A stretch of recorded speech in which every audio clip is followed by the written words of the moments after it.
மோசே காலத்துல மன்னா மூலம் போஷித்தான், கீழ்காற்றை கொடுத்து காடுகளை அனுப்பி போஷித்தான். எந்த இடத்துல வெறுமைன்னு ஆண்டவருக்கு தெரியும். உனக்கு எந்த இடத்துல என்ன தேவை இயேசுக்கு தெரியும்.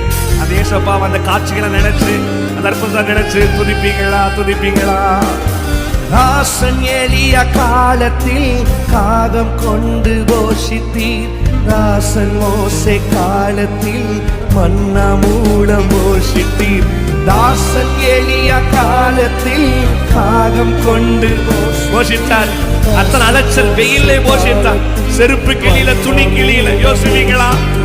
செருப்பும் தேயவில்லை, துணியும் கிளியவில்லை, அதிசய காரம் நடத்திற்று. செருப்பும் தேயவில் துணி கிளியில, ஏன்னா அவர் நடத்துறதுனால அதிசய காரம் நடத்திற்று.